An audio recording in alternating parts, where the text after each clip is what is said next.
ચૌધરીઓ આવે સ્વર્ગસ્થ માનસીરાજ પૃથ્વીરાજ ચૌધરી સાહેબે આદર્શ સંસ્થાની સ્થાપના કરી એક 60 વર્ષ પહેલા વિચારી લીધેલું કે 60 વર્ષ પછી સમાજ વ્યવસ્થામાં કેવા દૂષણો આવવાના છે, 60 વર્ષ પછી સમાજ વ્યવસ્થાની શું સ્થિતિઓ થવાની છે, જ્ઞાતિઓની અંદર વાળાઓ કેવા થવાના છે, 60 વર્ષ પહેલા જોઈ લીધું. એટલે આદર્શ શબ્દ તમને આપેલા. એ આદર્શ શબ્દ માત્ર આદર્શ વિદ્યાલય પૂરતો નહોતો. એ આદર્શ શબ્દ માત્ર શૈક્ષણિક સંસ્થાઓ બનાવવા માટેનો નહોતો. એ આદર્શ શબ્દ હતો તમને આદર્શ વ્યવસ્થાઓ પૂરી પાડવા માટેનો.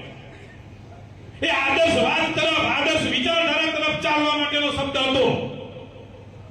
ક્યાંક ને ક્યાંક આપણે આદર્શવાદ તરફથી, આદર્શ વિચારધારા તરફથી ક્યાંક ને ક્યાંક આપણે સૌ કોઈ ફંટાયા એનું પરિણામ છે. તો જ્યાંથી ભૂલ્યા ત્યાંથી સવાર.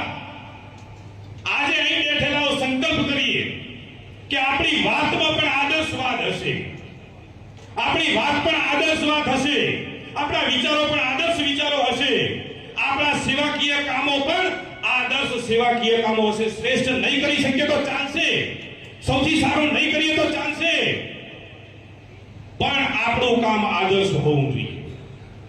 સમાજ તરીકે પણ જ્યારે સમાજ વ્યવસ્થાઓમાં બેઠા હોઈએ ત્યારે અન્ય સમાજો પણ કે ચૌધરી સમાજ છે તો એ આદર્શ સમાજ છે, આદર્શ જ્ઞાતિ છે. આ ભાવ આપણે આપણી રીતે કેળવવો પડશે.